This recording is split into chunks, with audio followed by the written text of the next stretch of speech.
ಕೆಲವೊಂದು ಕಡೆ ಈಗ ಕುಡಿಯುವ ನೀರಿನ ಅಭಾವದ ಕುರಿತಾಗಿ ಪ್ರಮುಖವಾದಂಥ ಕಾರಣಗಳನ್ನು ಮಂಡನೆ ಮಾಡುವಂಥ ಒಂದು ಪ್ರಯತ್ನವನ್ನು ಮಾಡಿದ್ರು ಕೂಡ ಸೊ ಅದು ಯಾವುದನ್ನು ಕೂಡ ಕಿವಿಗೆ ಹಾಕ್ಕೊಂಡಿಲ್ವಾ ಅನ್ನುವಂಥದ್ದು ಒಂದು ಪ್ರಶ್ನೆ. ಈಗ ನೋಡಿ, ಕಬಿನಿಯಿಂದ ನೀರು ಹರಿದು ಹೋಗ್ತಿದೆ, ಅದನ್ನು ಹಿಡಿದಿಟ್ಕೊಳ್ಳೋದಕ್ಕೆ ಸಾಧ್ಯನೇ ಇಲ್ಲ.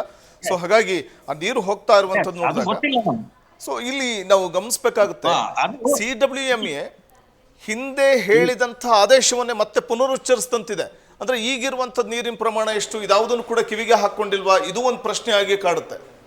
ನೋಡಿ ಸರ್, ಯಾವುದೇ ಒಂದು ಪ್ರಕರಣವನ್ನು ಇತ್ಯರ್ಥ ಮಾಡೋಕ್ಕೆ ಕೋರ್ಟ್ಗೆ ಸಾಧ್ಯನೇ ಇಲ್ಲ ಅಂದಾಗ ಅಥವಾ ಒಂದು ಅಥಾರಿಟಿ ಟ್ರಿಬ್ಯುನಲ್ಗೆ the court should appoint a commissioner ಅಂತ ಹೇಳ್ತಾರೆ ಸರ್. ಈ ಕಮಿಷನರ್ ಕೆಲಸ ಏನು ಅಂತಂತಂದ್ರೆ, he has to visit the spot, he has to inspect the spot, he has to give the report to the court or tribunal. Factual facts ಅಂತ ಏನಿದೆ, ಅಲ್ಲಿ ವಾಸ್ತವ ಸಂಗತಿ ಏನಿದೆ ಕೊಡಬೇಕು ಅಂತ ಹೇಳಿದೆ. ಸೊ ಸಾಮಾನ್ಯವಾಗಿ ನ್ಯಾಯಾಲಯಗಳು ಇದನ್ನು ಅನುಸರಿಸ್ಕೊಂಡ್ಬಂದಿದೆ ಸರ್. ಇವನ್ಬೋದು ಬಿಲ್ಡಿಂಗ್ ಎಂಕ್ರೋಚ್ಮೆಂಟ್ ಇರ್ಬೋದು ಅಥವಾ ಇಂಟರ್ನ್ಯಾಷನಲ್ ಈಗ ರಿವರ್ ಡಿಸ್ಪ್ಯೂಟಿಂದ ಇರ್ಬೋದು, ಇಂಟರ್ಸ್ಟೇಟ್ ರಿವರ್ಸ್ ಸಂದರ್ಭ ಇರ್ಬೋದು. ಈ ಸಂದರ್ಭದಲ್ಲಿ ಏನು ಮಾಡಬೇಕಾಗಿತ್ತು, ನಮ್ಮ ನಾಯಕರಾದ ಕುಮಾರಸ್ವಾಮಿ ಅವರು ಅವತ್ತು ಇದನ್ನೇ ಹೇಳಿದ್ರು, ಏನಂತ, ನೀವು ರಿಯಾಲಿಟಿ ಗ್ರೌಂಡ್ ಚೆಕ್ ಮಾಡಿ, ನಿಮ್ಮ ಅಧಿಕಾರಿಗಳನ್ನು ಕಳಿಸಿ, ನಮ್ಮ ಅಧಿಕಾರಿಗಳನ್ನು ಕಳಿಸೋಣ, ನಮ್ಮ ಸರ್ಕಾರದ ನಮ್ಮ ಮಾತನ್ನು ಕೇಳಕ್ಕೆ ಹೋಗ್ಬೇಡಿ ನೀವು, ನಾವೇನು ಸುಳ್ಳು ಹೇಳಿದರೆ ಅಥವಾ ನಿಮ್ಮ ಅಧಿಕಾರಿಗಳು ನಿಮ್ಮ ಸರ್ಕಾರದ ತಮಿಳುನಾಡು ಅದನ್ನು ಕೇಳೋದು ಬೇಡ.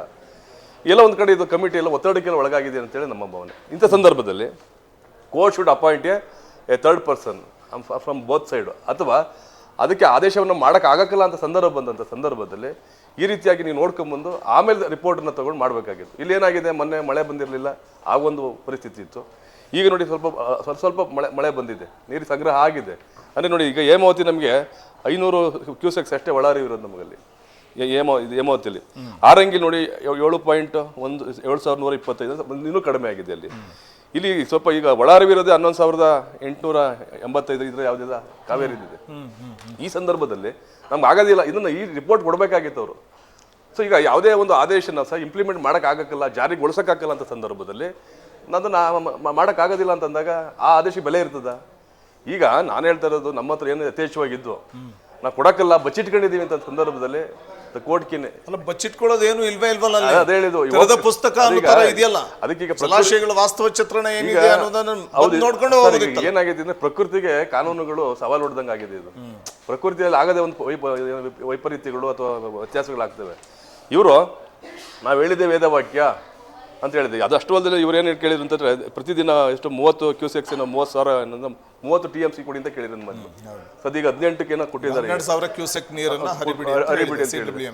ಈ ತರ ಮಾಡ್ಕೊಂಡ್ರೆ ಎಲ್ಲ ನೀರೆಲ್ಲ ಹೊರಟೋಗುತ್ತೆ. ಅದು they are asking only for agriculture purpose, not for drinking purpose. ನಮ್ದು ಮೇಜರ್ ಸಮಸ್ಯೆ ಏನು, we are facing purely drinking water ಸಮಸ್ಯೆ. ಅದಕ್ಕೆ ಕೇಳಿದ್ ನಾನು, ಅಂದ್ರೆ ಈ ಹಿಂದಿನ ಆದೇಶವನ್ನೇ ಮತ್ತೆ ಅದು ಹೇಳಿದೀವಿ, ಈಗಿನ ವಾಸ್ತವ ಚಿತ್ರಣದ ಬಗ್ಗೆ ಏನೇ ಹೇಳಿದ್ರು ಕೂಡ ಅದನ್ನ ಕಿವಿಗೆ ಹಾಕೊಳ್ಳುವಂತ ಮನಸ್ಥಿತಿ ಅಧಿಕಾರಿಗಳಿಗಿಲ್ಲ ಅಂತ. ಅದಕ್ಕೆ ನಾನು CWMA ಇಲ್ಲ ಅಂತ. ಹೌದು, ಈಗ ನಾನು ಮಾನ್ಯ ಘನ ಸರ್ಕಾರವನ್ನ ಕೇಳೋದೇನು ಅಂತಂದ್ರೆ, ಇಲ್ಲಿನ ವಕೀಲರನ್ನಾಗಿರ್ಬೋದು, ಮಾನ್ಯ ಸರ್ಕಾರ ಏನ್ ಕೇಳಬೇಕು ಅಂತಂದ್ರೆ, ಈಗ ಮಾನ್ಯ ಉಚ್ಚ ಪರಮೋಚ್ಚ ನ್ಯಾಯಾಲಯದಲ್ಲಿ ಏನಿದೆ, ಸುಪ್ರೀಂ ಕೋರ್ಟ್ ಮುಂದೆ 13ನೇ ತಾರೀಕು ಬರ್ತಾ ಇದೆ, ಈ ಎಲ್ಲ ಅಂಶಗಳನ್ನ ಅಲ್ಲಿ ಬಿಚ್ಚಿಡ್ಬೇಕು, ಎಲ್ಲ ಅಂಶಗಳನ್ನ ವಿವರವಾಗಿ ಹೇಳ್ಬೇಕು. ಅದನ್ನ ಮಾಡ್ತಾರೆ ಅಂತ ಅನ್ಕೊಂಡಿದ್ದೀನಿ. ಯಾಕೆ ಅಂತಂದ್ರೆ ದೇ ಆರ್ ಕೇಪಬಲ್.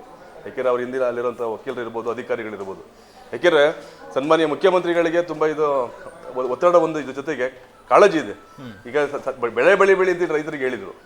ಇಲ್ಲಿ ನಮ್ಮ ಎಲ್ಲ ಮಂಡ್ಯ ಭಾಗದಲ್ಲಿ ಕಬ್ಬು ಎಲ್ಲ ಒಣಗ್ತಾ ಇತ್ತು ಸರ್, ಅಲ್ಲಿ ನಿಲ್ಸಿದ್ದಾರೆ, ಅಕಸ್ಮಾತ್ ನಿಲ್ಸಿದ್ದಾರೆ. ಈಗ ಯಾಕೆಂದ್ರೆ ನಿನ್ನ ಬೆಳೆ ಇಲ್ಲ, ನೀರಿಲ್ಲ. ಈ ಸಂದರ್ಭದಲ್ಲಿ ರೈತರುಗಳು ಬೀದಿ ಪಾಲಾಗಿದ್ದಾರೆ. ನಾವು ಕೇಳ್ಕೊಳ್ಳೋದು ಏನು ಅಂತಂದ್ರೆ, ಇಂಥ ಸಂದರ್ಭದಲ್ಲಿ ಮಾನ್ಯ ಯಾವುದೇ ಟ್ರಿಬ್ಯುನಲ್ ಆಗಿರ್ಬೋದು, ಮ್ಯಾನೇಜಿಂಗ್ ಟ್ರಿಬ್ಯುನಲ್ ಇರ್ಬೋದು, ಅಥವಾ ಅದನ್ನ ರೆಗ್ಯುಲೇಟಿಂಗ್ ಅಥಾರಿಟಿ ಟ್ರಿಬ್ಯುನಲ್ ಇರ್ಬೋದು, ಇಂಥ ಅವೈಜ್ಞಾನಿಕ ತೀರ್ಪುಗಳನ್ನು ಕೊಡಬಾರದು ಸರ್. ಇದಕ್ಕೆ ನಾವು ಕನ್ನಡಿಗರು ಇದನ್ನು ಪಕ್ಷಾತೀತವಾಗಿ ಪಕ್ಷಾತೀತವಾಗಿ ಎಲ್ಲ ಸಂಘಟನೆಗಳು ಒಗ್ಗೂಟಿ ಇದನ್ನು ನಾವು ಧಿಕ್ಕರಿಸಬೇಕು, ಸರ್ಕಾರದ ಜೊತೆ ನಿಲ್ಲಬೇಕು ಸರ್ ಈ ಸಂದರ್ಭದಲ್ಲಿ. ಹಾಗಾಗಿ ನಾವು JDS ಪಕ್ಷ ಇದನ್ನು ನಾವು ಖಂಡಿಸ್ತದೆ. ಜೊತೆಗೆ ಮಾನ್ಯ ಘನ ಸರ್ಕಾರ ಜೊತೆ ಮುಂದೆ ಅಲ್ಲಿ ಏನ್ ಮಾಡಬೇಕು ಸುಪ್ರೀಂ ಕೋರ್ಟ್ ನಲ್ಲಿ ಅನ್ನೋದ್ರ ಬಗ್ಗೆ ಮಾಡಬೇಕು. ಆದಷ್ಟು ಬೇಗ ಇವರು ಸನ್ಮಾನ್ಯ ಮುಖ್ಯಮಂತ್ರಿಗಳು ಸರ್ವಪಕ್ಷ ಸಭೆ ಒಂದು ತೀರ್ಮಾನ ತಗೊಂಡು ಮಾಡಬೇಕು. ಇವರು ಸರ್ಕಾರ ಅಧಿಕಾರ ಹೋಗುತ್ತೆ ಅಥವಾ ಕಂಟೆಂಪ್ಟ್ ಆಫ್ ಕೋರ್ಟ್ ಆಗುತ್ತೆ ಅಂತ ಎದುರುಗಳಂತ ಅವಶ್ಯಕತೆ ಇಲ್ಲ.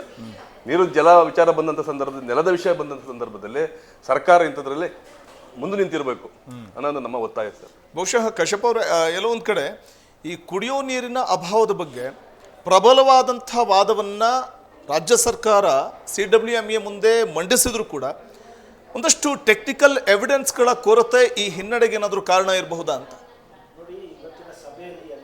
ಎವಿಡೆನ್ಸ್ಗಳು ನಮ್ಮ ಸರ್ಕಾರದ ಪರವಾಗಿ ಪ್ರೆಸೆಂಟ್ ಮಾಡಿದೆ ಸರ್. ವಾಸ್ತವ ಸ್ಥಿತಿಯನ್ನು ತೆರೆದಿಟ್ಟಿದೆ. ನಾವು ಉಪಯೋಗಿಸ್ತಾ ಇರೋದು only for drinking water purpose and animal husbandry, ಜಾನುವಾರುಗಳಿಗೆ ಹೊರತು ಯಾವ ಬೆಳೆಗೂ ಅಲ್ಲ ಅಂತ ಇವರು ಅಡ್ವರ್ಸ್ ಆಗಿ ವ್ಯತಿರಿಕ್ತವಾಗಿ ಇವತ್ತು ಒಂದು ಡಿಸಿಷನ್ನು ಕೊಟ್ಟಿದ್ದಾರೆ. ಅದು ಆಗಬಾರ್ದಾಗಿತ್ತು. ಅದೊಂಥರ ನಮ್ಮ ರೈತರಿಗೆ, ನಮ್ಮ ಮಂಡ್ಯ, ಮೈಸೂರು, ಬೆಂಗಳೂರು, ಹಾಸನ, ತುಮಕೂರು ಭಾಗದ ರೈತರಿಗೆ ಮತ್ತು ನಾಗರಿಕರಿಗೆ ಒಂದು ಪೆಟ್ಟು ಬಿದ್ದಿದೆ.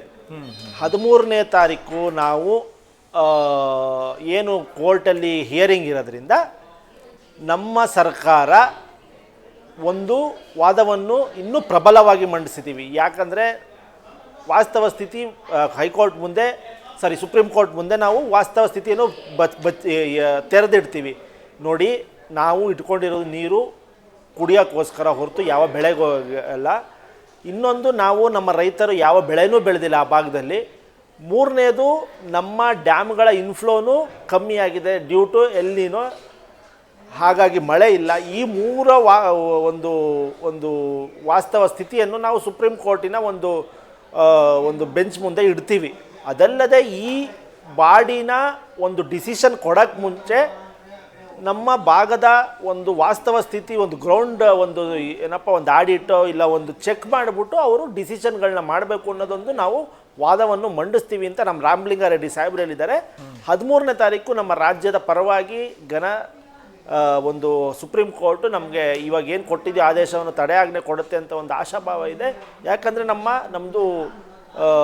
ನಮ್ಮ ರೈತರಿಗೆ ನಾವು ಹೇಳಿರೋದು ಬರೀ ನೀವು ಬೆಳೆ ಬೆಳಿಬೇಡಿ, ನಮ್ಮ ಮುಂದಿನ ದಿನಗಳಲ್ಲಿ ಮಳೆ ಬಂದರೆ ನಾವು ನೀರು ಬಿಡ್ತೀವಿ. ಅಟ್ ಪ್ರೆಸೆಂಟ್ ನಮಗೆ ಬೆಳೆಗೆ ನೀರಿಲ್ಲ, ಓನ್ಲಿ ಫಾರ್ ಡ್ರಿಂಕಿಂಗ್ ವಾಟರ್ ಅಂತ ನಾವು ಅದನ್ನು ಕ್ಲೀನಾಗಿ ನಮ್ಮ ಮುಖ್ಯಮಂತ್ರಿಗಳು ಇದು ರೈತರಿಗೆ ಕಮ್ಯುನಿಕೇಟ್ ಮಾಡಿರೋದ್ರಿಂದ ನಮಗೆ ಒಂದು ಆಶಾಭಾವ ಇದೆ, ಸುಪ್ರೀಂ ಕೋರ್ಟಲ್ಲಿಗೆ ಈ ಒಂದು ಆದೇಶಕ್ಕೆ ತಡೆ ಸಿಗುತ್ತೆ ಅಂತ ನಾವು ನಮ್ಮ ಲಾಯರ್ಗಳು ಪ್ರಬಲವಾಗಿ ವಿತ್ ಫ್ಯಾಕ್ಟ್ಸ್ ಆ್ಯಂಡ್ ಫಿಗರ್ಸು ವಾದ ಮಂಡಿಸ್ತಾರೆ ಅಂತ ನಮಗೆ ಆಶಾಭಾವ. ಕಶ್ಯಪ್ ಅವರು, ನೀವೇ ಹೇಳ್ತಿದ್ರಿ ಸುಪ್ರೀಂ ಕೋರ್ಟ್ನಲ್ಲಿ ನ್ಯಾಯ ಸಿಗುತ್ತೆ ಅಂತ ಹೇಳ್ತಾ ಇದ್ರಿ.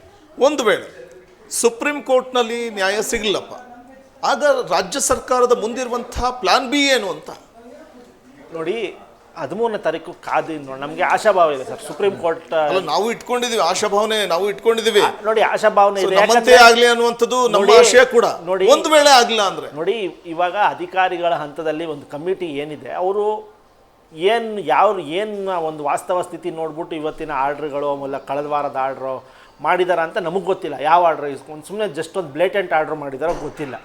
ಬಟ್ ನಮಗೆ ನ್ಯಾಯಮೂರ್ತಿಗಳು ಒಂದು ಸುಪ್ರೀಂ ಕೋರ್ಟ್ನ ನ್ಯಾಯಮೂರ್ತಿಗಳು ಅವರು ಎಲ್ಲ 1, 2, 3, 4 ನಾನೇನು ಹೇಳಿದೆ ಇನ್ಫ್ಲೋ ನೋಡ್ತಾರೆ, ರೈತರು ಬೆಳೆ ಬೆಳೀತಾ ಇದಾರ ಇಲ್ಲ ಅಂದರೆ ಬರೀ ನೀರಿಗೆ ಇದು ಡ್ರಿಂಕಿಂಗ್ ವಾಟರ್ ಪರ್ಪಸ್ಸಾ, ಇದು ಆ ಭಾಗದಲ್ಲಿ ಇದು ಮುಂದಿನ ದಿನಗಳಲ್ಲಿ ಮುಂಗಾರು ಏನಿದೆ, ಎಲ್ಲ ವಾಸ್ತವ ಸ್ಥಿತಿಯನ್ನು ಇವ್ರಿಗೂ ನಾವು ಪ್ರೆಸೆಂಟ್ ಮಾಡಿದ್ದೀವಿ. ಹಂಗನ್ಬಿಟ್ಟು ಇವ್ರಿಗೇನು ಪ್ರೆಸೆಂಟ್ ಮಾಡಿಲ್ಲ ಅಂತಲ್ಲ, ಯಾರಿಗೆ, ಈ ಕಮಿಟಿಗೆ. ಬಟ್ ಈ ಕಮಿಟಿ ಏನು ಕನ್ಸಿಡರ್ ಮಾಡಿಬಿಟ್ಟು ನೀರು ಬಿಡಿ ಅಂತ ಹೇಳ್ತಿದ್ಯೋ ಅವರ ಒಂದು ಇಚ್ಛಾಶಕ್ತಿ ನಮಗೆ ಇದು ನಮ್ಮ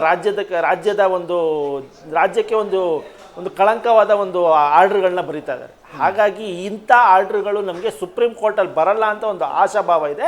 ಯಾಕಂದರೆ ನಮ್ಮ ರಾಜ್ಯದ ಪರವಾಗಿ ಲಾಯರ್ಗಳು ಒಂದು ಗಟ್ಟಿತನದಿಂದ, ನೀವೇ ನೋಡಿದ್ದೀರಿ, ಫಾಲಿ ನಾರಿಮನ್ಗಳಂಥ ದೊಡ್ಡ ದೈತ್ಯ ರಾಜ್ಯದ ಒಂದು ನೀರಾವರಿ ವಿಚಾರದಲ್ಲಿ ಹೋರಾಡಿದ್ದಾರೆ. ಹಾಗಾಗಿ ನಮಗೆ ವಾದ ಮಂಡನೆ ಮಾಡ್ತಾರೆ ಅಂತ ಹೇಳ್ತೀರಿ. ಎಸ್.